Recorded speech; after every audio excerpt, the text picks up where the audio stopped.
सह नौ भुनक्तु सह वीर्यं करवावहै तेजस्विनावधीतमस्तु मा विद्विषावहै। ओम शांति शांति शांति।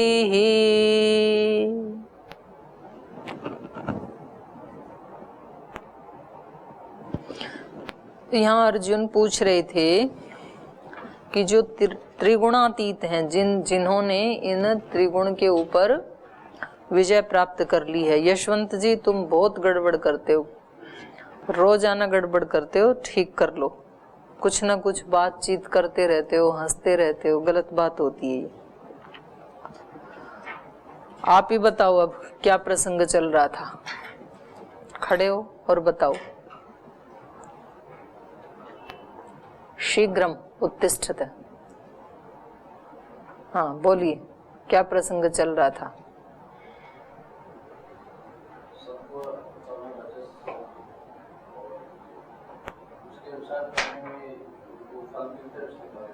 हाँ वो ही बताओ क्या चल रहा था।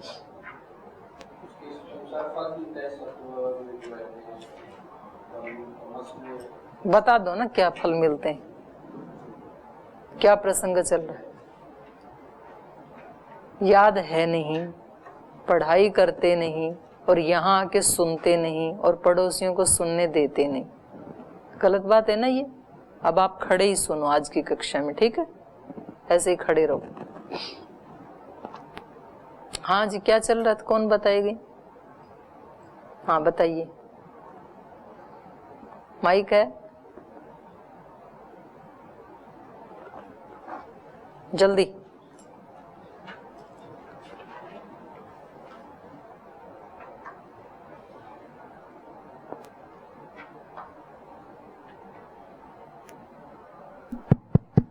ओम प्रणाम दीदी। यहाँ प्रसंग चल रहा था, जो त्रिगुणातीत होते हैं उनके लक्षण को बता रहे थे कि जो सत्व रज तम से भी जो ऊपर उठ जाते हैं वो साक्षी भाव से दृष्टा रूप से देखते हैं, सम रहते हैं, उदासीन रहते हैं विषयों से। हाँ, उदासीनवत जी। प्रिय अप्रिय में, दुख सुख में, मान अपमान में समतुल्य जो रहते हैं उनको हमें समझना चाहिए कि ये त्रिगुणातीत हो चुके हैं। जी जी। ओम दीदी। तो पीछे वाले पाठ में से किसी का प्रश्न है? हाँ। ओम दीदी प्रणाम। कल आपने बताया था कि जो योगी होते हैं दृष्टा भाव से देखते हैं कि दो व्यक्तियों का अगर झगड़ा भी हो रहा है तो वो खड़े होकर देखता है, मतलब दृष्टा भाव से। योगी की नहीं कही मैंने, उदासीन का बताया था। उदासीन क्या होता है? उदासीन मतलब क्या? मेरा प्रश्न है कि जो योगी, आपने बताया कि जो योगी होता है वो दृष्टा भाव से सिर्फ देखता है। तो जैसे कल हमने सोचा, उसके ऊपर विचार किया कि जैसे दो व्यक्तियों को झगड़ा भी हो रहा है तो वो देखता है, समभाव से देख रहा है कि हो रहा है, वो दृष्टा भाव से देखता है, कुछ नहीं करता उसमें। तो फिर तो वो भी उसमें शामिल हो जाता है। मतलब उसको समझाने की कोशिश करनी चाहिए कि ऐसा नहीं, आप लोगों को झगड़ा करना चाहिए। तो नहीं, शामिल हो जाता है तब तो वो पक्ष बन गया, और किसी को नहीं समझा रहा है, केवल देख रहा है तो उदासीन होगा। आपका प्रश्न क्या है? आपने दृष्टा भाव से जो योगी है, मैंने तो उदासीन का बताया था कि भाई जो त्रिगुणातीत है वो उदासीन जैसे हो जाता है। तो उदासीन क्या है? उदासीन मतलब क्या? तो मैंने ये बताया था, एक पक्ष होता है, एक विपक्ष होता है, एक देखने वाला, उसको तीसरा जो है उसको उदासीन कहते हैं। तो ये योगी अपने ही जीवन में इस तीसरे व्यक्ति की तरह हो जाता है। जैसे कोई तीसरा व्यक्ति दो व्यक्तियों के झगड़े को या प्रीति को, कुछ को भी देख रहा है, वो केवल उसमें वो शामिल नहीं है, ऐसे ही ये योगी अपने जीवन में अपनी होती हुई जो घटनाएं हैं उनके प्रति उस उदासीन की तरह हो जाता है, उदासीनवत। आपका क्या प्रश्न है? हो गए, पता ही नहीं प्रश्न क्या है, वही नहीं पता कि हम चिंतन तो कर रहे थे मिल करके बैठ करके। तो आपने जो चिंतन किया वही पूछो, फिर मैं उसको बताऊंगी आपने क्या समझा। आपने ये समझा कि भाई दो का जब झगड़ा होता है तो तीसरा उसको देखता है, फिर वो समझाता है कि भाई ऐसे झगड़ा मत करो, शांति से रहो, तो एक तरह से वो भी शामिल हो ही गया। ये प्रश्न था आपका। तो मैंने ऐसे नहीं समझाया था। और ये भी मतलब नहीं है कि अगर वो उदासीन है तो वो बिल्कुल समझाएगा ही नहीं। अगर वो समझाएगा तो भी उसको ना इससे राग है ना इससे द्वेष है, और वो कहता है कि भाई ठीक है, अपने शांति से प्रेम से रह लो, मत लड़ो, तो इतना बोल भी देगा तब भी वो उनका पक्ष नहीं बनेगा, तब भी उदासीन ही रहेगा। आप कह रहे हो ना तब वो उदासीन कहाँ रहा, ऐसे बोल दिया तो वो उनमें शामिल नहीं हुआ, वो उदासीन है। शामिल वो तब माना जाएगा जब वो एक पक्ष में खड़ा हो जाए और दूसरे को बोले कि आप गलत कर रहे हो, ये तो ठीक है, तो फिर वो पक्ष बन जाएगा किसी एक का। और है किसी का प्रश्न? हाँ बोलो, इनको दे दो माइक। बैठ जाओ यशवंत जी, अभी मत करना, लेकिन अभी शांति से बैठना, अभी दूसरे को डिस्टर्ब नहीं कर। और सुनो क्या बताया जा रहा है उसको। पढ़ते नहीं हो आप, पढ़ाई शुरू करो, अभी मिल के जाना मेरे इस क्लास के बाद। हाँ जी। प्रणाम दीदी। जैसे यहाँ पे सत्व रजस तमस की जो बात चल रही थी, तो इसमें हमें जो अगली जो योनि मिलती है वो उस हिसाब से मिलती है। और जो कर्मफल व्यवस्था है, तो कर्मफल व्यवस्था में ऐसा है कि जैसे मैंने जो कर्म किए हैं, अभी सिंचित जो मेरे कर्म हैं, तो उसका फल मुझे मिल जाएगा, तो वो कर्म निष्क्रिय हो जाएंगे। तो ऐसे तो निष्क्रिय होता रहेगा, जैसे एक बाल्टी में 1 लोटा पानी डाला फिर डोल दिया, एक बाल्टी। तो निष्क्रिय होंगे तो बना भी तो रहे हो साथ में कितने, तो फिर मतलब ये जो है निष्क्रिय भी होते जा रहे हैं और नए भी बनते जा रहे हैं, तो चल ही रहा है। तो ये मुक्ति तो कब प्राप्त करेंगे? क्या ऐसे तो चलता रहेगा? चल ही रहा है, चलता रहेगा क्या, चल ही रहा है, अनादिकाल से चल रहा है। कोई 100-200 साल से थोड़ी चल रहा है ये, या 1000-2000 साल से थोड़ी चल रहा है ये चक्र, अनादिकाल से चल रहा है। आपका भी और मेरा भी और हम सब का भी, सारी सृष्टि का। पर फिर मुक्ति कैसे पाएगा? वो तो जितना सिंचित हुआ वो खत्म हो गया। मुक्ति पाएगा जब आगे बनाना बंद कर देगा, और पीछे जिन्होंने फल देना शुरू कर दिया था उन फलों को तो भोग लेगा, और बाकी जो बीज रूप में थे उनको जला देगा, योग की और ज्ञान की अग्नि से दग्ध बीज कर देगा, तो फिर मुक्ति को प्राप्त कर लेगा। फिर भी सही से मैं समझ नहीं पाया इसको। समझ में आ तो गया? जैसा ये बता रहे हैं वैसा जीवन जीना शुरू करो। आज से यदि मुक्ति चाहिए तो आज से नहीं, अभी से। तो आगे राग द्वेष बनेंगे नहीं, तो आगे का कर्माशय तो बनेगा नहीं।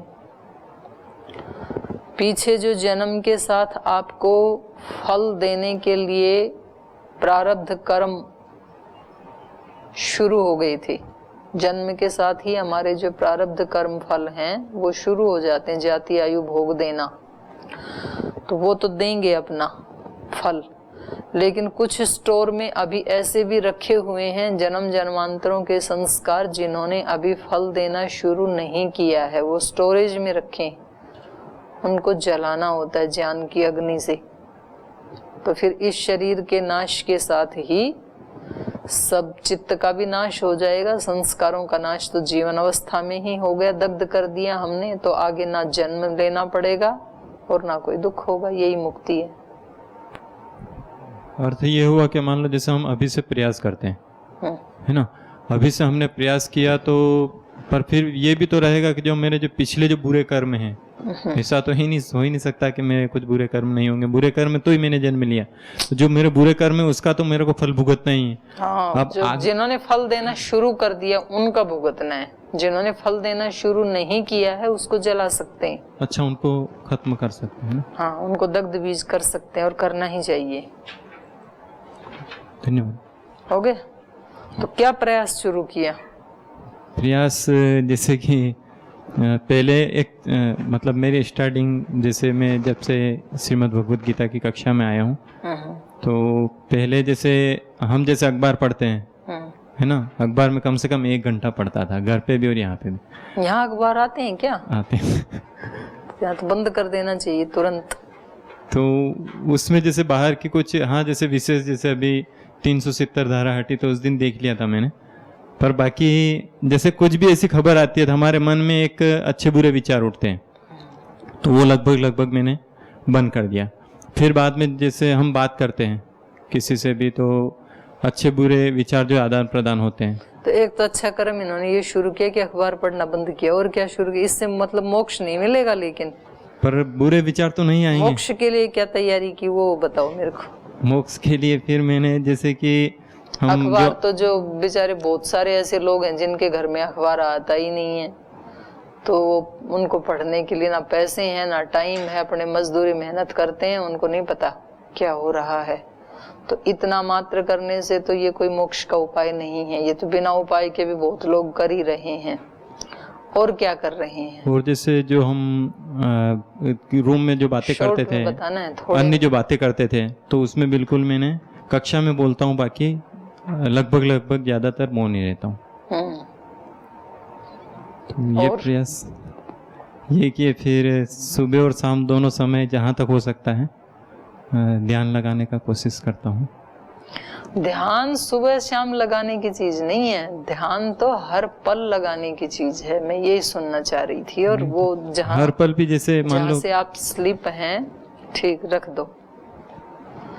हर व्यक्ति को प्रयास का मतलब है जागते हुए रहना।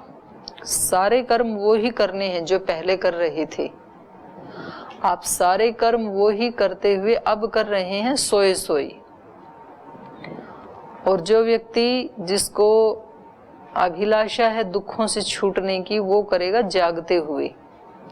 इसका ये कदापि ये अर्थ नहीं है कि जी मैंने तो वो छोड़ दिया, पहले मैं इनको डांट दिया करता था, ऐसे गलत काम करने से टोक दिया करता था, तो अभी टोकेंगे ही नहीं। नहीं तो टोकेंगे नहीं तो मैं अपनी ड्यूटी कैसे करूंगी? आप लोग मेरी कक्षा में विद्यार्थी आते हैं और आप पढ़ेंगे नहीं और मैं आपको टोकूंगी नहीं, तो फिर तो मेरा अपना ही कर्तव्य से मैं मतलब पीछे हट गई। ये तो मेरा कर्तव्य था, आपको प्रेरणा देना, आपको पढ़ाना, और यदि आप ठीक से नहीं करते हैं तो आपको दंड भी देना। लेकिन वो देते हुए मेरा भाव क्या है, और मेरा चित्त स्थिर रहता है कि अंदर से ही विचलित हो जाता है। वो यदि मैं जागरूक हूं तो नहीं होगा, और जागरूक नहीं है तो हम उसके साथ ही इन्वॉल्व हो जाएंगे। जब आप ठीक आचरण करेंगे तो सुखी, ठीक आचरण नहीं करेंगे तो दुखी। इसको कहते हैं उसके साथ तदाकार होना। इतना बड़ा संगठन है, बोल जी हमें तो अब अपने मोक्ष का उपाय करना है, तो अब जो भी होता है होने दो, अपने को नहीं बोलना। और अंदर अंदर से परेशान हो रहा है व्यक्ति कि ऐसा तो नहीं होना चाहिए संगठन में, तो ना तो उधर वाला काम हो रहा है ना तो इधर वाला हो रहा है, दोनों भी नहीं हो रहे हैं। इसलिए प्रयास तो पूरा अंदर करना है। और अंदर प्रयास क्या करना है? तत्र स्थितौ यत्नो, उस स्थिति के लिए यत्न करना। तो उसके लिए अपने आप को खुद समझाना पड़ता है कि हमारा रोल कहाँ तक है, कहाँ तक हम उसको ठीक कर सकते हैं। उसके बाद भी नहीं हो रहा है तो कैसे मौन रहा जाता है। या तो व्यक्ति कहता है कि मैं बिल्कुल भी देखूंगा ही नहीं, जो हो रहा है होने दो, मुझे कोई लेना देना नहीं है। या फिर देखूंगा तो सब कुछ मेरे अनुसार ही होना चाहिए, वो ही रिजल्ट आना चाहिए जिसके लिए मैं काम कर रहा हूं। यदि वो फल नहीं आएगा तो फिर मैं परेशान होऊंगा। तो व्यक्ति इधर रहना चाहता है या उधर रहना चाहता है? या तो सब कुछ ऐसे हो जैसे मैं चाहता हूं तो ठीक है, हम यहाँ रहेंगे, सेवा करेंगे, पढ़ेंगे, पढ़ाएंगे, सब कुछ करेंगे। अगर मेरे अनुसार नहीं हो रहा है तो फिर हम बिल्कुल छोड़ देंगे, संभालो आप अपना। तो ये तरीका नहीं है, ये ठीक रास्ता नहीं है। मुझे करना तो वो है जो मेरा कर्तव्य कर्म है, क्योंकि हम अपनी ही अज्ञान की कुछ धारणाएं बना लेते हैं, क्योंकि अभी हम तो ज्ञानी तो हैं नहीं, अभी हमारी बुद्धि आर पार तो देख नहीं पाती है, अभी हमारी बुद्धि इतना सा देखती है, आज के सुख दुख को देखती है या 5, 7, 10 साल के सुख दुख को देखती है। मैं एक आत्मा हूँ और मेरा ये 10, 20, 50 साल का रोल है, उसके बाद मेरी यात्रा कहाँ से चल रही है, आगे मुझे कहाँ जाना है, मेरे इन कर्मों का क्या क्या संस्कार बन रहे हैं, उनमें मेरा हित है या अहित है, ये तो सोचते ही नहीं हैं हम सोचते हैं कि अब तो मैंने परीक्षा पास कर लिया, अब मेरे को क्यों क्लास में बिठाते हैं। बैठे हैं ना कुछ एमए के स्टूडेंट, इनको मैंने बोला आप बैठा करो, बोलते हमारी तो एमए पूरी हो गई, अब हमें क्यों बिठाते हो। तो ये प्रश्न इसलिए मन में उठता है क्योंकि हम बहुत थोड़ा सोच रहे हैं, इससे मेरा कितना हानि हो रही है यहाँ बैठने से और कितना लाभ हो रहा है, इसका हमें ज्ञान नहीं है। तो हमारे मन में इसलिए ऐसी बातें आती हैं कि या तो हम मजबूरी में करते हैं कुछ काम, इच्छा नहीं है, इसका मतलब पहले भी इच्छा नहीं थी, ज्ञान प्राप्ति के लिए नहीं बैठ रहे थे आप एक अपने अहंकार का पोषण करने के लिए बैठ रहे थे कि लोग ऐसे कह देंगे कि इन्होंने एमए कर लिया, ये कहलवाने के लिए बैठ रहे थे। आप उस काम को भागवत कर्म समझ करके पहले कर ही नहीं रहे थे, या उससे अपना कोई हित हो रहा है उसको आप सोच ही नहीं पा रहे थे, अभी अहित हो रहा है वो भी समझ में नहीं आ रहा है, इसलिए ये विचार आते हैं हमारे कि या तो हम भाग जाएंगे यहाँ से, कहीं और चले जाएंगे, या तो यहाँ रहेंगे तो मौन रहेंगे, चुप रहेंगे, ऐसे रहेंगे। ये सारे विचार जो आते हैं ना, ये हमारे बंधन के कारण हैं। मुझे सोचना ये है कि इस समय मेरी भूमिका क्या है, भगवान ने मुझे किस भूमिका में रखा है।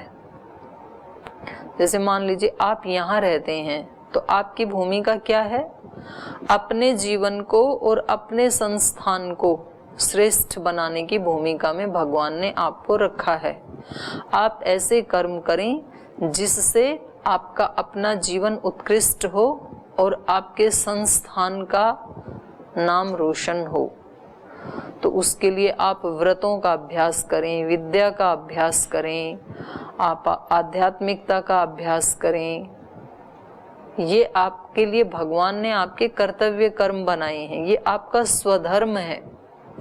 एक व्यक्ति घर में रहता है, उसके लिए भगवान ने क्या कर्तव्य कर्म बनाए हैं, उसके लिए कर्तव्य कर्म ये, जिस घर परिवार में रह रहा है उस परिवार के सदस्यों को वो धन की दृष्टि से, मन की दृष्टि से, वाणी की दृष्टि से, सब प्रकार से उनको सुख दे, परिवार के लोगों को, और उसके साथ साथ वो अपना भी भला करे, अपना भी उत्कर्ष करे। वो ऐसी साधना करे, वहां पर इस तरह से रहे कि घर के परिवार के सब लोग भी संतुष्ट रहें उससे और उसको अच्छी भावनाएं भेजें, अड़ोसी पड़ोसी हैं वो भी उससे खुश रहें, वो भी उनको अच्छी भावनाएं भेजें, और वो अपने काम में कभी कोई आलस्य प्रमाद ना करे, 100% अपने काम को ठीक रखे। कोई घर में विद्यार्थी रहता है तो वो अच्छे से पढ़ाई करे और अपने घर का, माँ बाप का, कुल खानदान का किससे उत्कर्ष होगा उसका ध्यान रखे। तो हमें जो भी भगवान ने जहाँ रखा है उसमें भी हमारे कई सारे पार्ट होते हैं। जैसे जब मैं कक्षा में आपको पढ़ाने के लिए आती हूँ तब मैं एक आचार्य की भूमिका में होती हूँ, तो मुझे वही कर्म करने चाहिए, वही आचरण करना चाहिए। जब मैं यहाँ से जा करके भारत स्वाभिमान ऑफिस में बैठती हूँ तब मैं एक संगठन की नेत्री की मेरी भूमिका होती है, तो संगठन में कैसे काम करना चाहिए। जब मैं अपने कक्ष में होती हूँ तो मैं एक साध्वी की भूमिका में होती हूँ, तो एक साधु को कैसे होना चाहिए। तो हमारे एक दिन में भी पार्ट अलग अलग होते हैं। हम ऑफिस में होते हैं तो हमारी अलग भूमिका होती है, घर में होते हैं तो हम माता पिता की भूमिका में होते हैं, बच्चों के साथ जब होते हैं, तो ऑफिस में होते हैं तो एक एम्प्लॉय के रूप में हमारी भूमिका होती है, एक बॉस के रूप में होती है। आप कहीं भाषण देने के लिए जाते हैं तो एक उपदेष्टा के रूप में भूमिका होती है। तो अलग अलग भूमिकाएं होती हैं पर कोई एक मेन भूमिका होती है। उस मेन अपने स्वधर्म और स्वकर्म का पालन करते हुए चित्त कैसा रहे, चित्त ऊपर नीचे ना हो, ये उपाय है।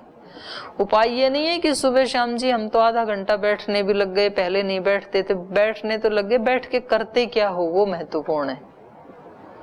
यदि आप बैठ करके और भगवान से शक्ति नहीं लेते हैं और दिन भर उस शक्ति का अपने कर्मों में प्रयोग नहीं करते हैं, तो वो बैठना फिर कोई फायदा नहीं करेगा।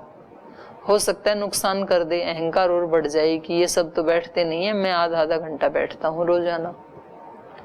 ये लोग तो मंदिर जाते नहीं है, मैं जाता हूँ। ये लोग तो व्रत उपवास करते नहीं है, परिवार के सब लोग, मैं करता हूँ, तो मैं ज्यादा धर्मात्मा हूँ। आप धर्मात्मा हैं तो वो आपके कर्मों में अनुस्यूत होनी चाहिए, वो धार्मिकता दिखना चाहिए, वो आचरण से।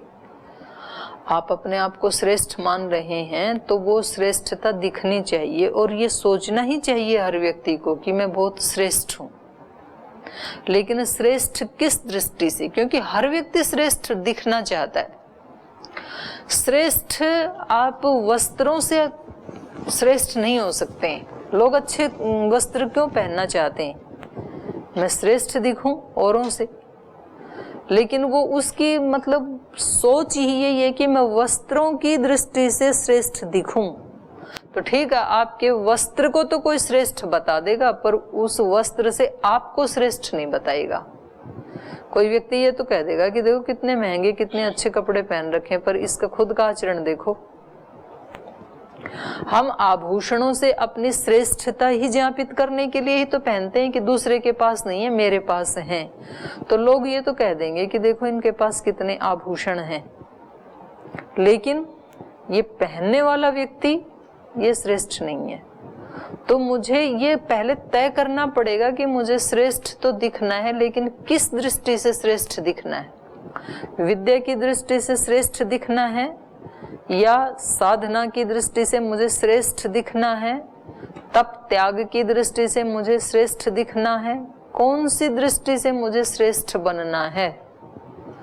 उसके लिए अपने भगवान से शक्ति मांगना और उस शक्ति को दिन भर अपने कर्मों में फिर उसको अन्वित करके खर्च करना, फिर वो दिखना चाहिए कर्मों में भी। तो ये उपाय है। गुणातीत कैसे रहेगा? सब ये करते हुए वो चित्त को संभाल के रखेगा। सबसे कीमती चीज क्या है हमारी? चित्त की समता। ये मेरे लिए सबसे बड़ी प्रॉपर्टी है। कुछ भी खराब हो रहा है, हम बाहर की चीजों को, बाहर की आरोपों को, बाहर ने किसी ने आरोप लगा दिया, उसको हटाने के लिए जी जान लड़ा देते हैं कि जी किसी भी तरह से ये प्रूव होना चाहिए कि ये गलत थे और मैं ठीक था। उसके लिए कितना पुरुषार्थ करते हैं हम।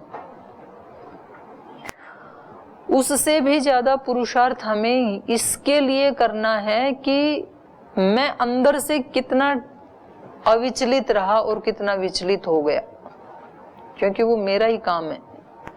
विचलित होना या विचलित ना होना, उसको संभाल के, वो सबसे बड़ी पूंजी है। बाहर वाला व्यक्तित्व है, उसको भी संभाल के रखना चाहिए, उससे भी ज्यादा संभाल के रखना चाहिए आंतरिक व्यक्तित्व को।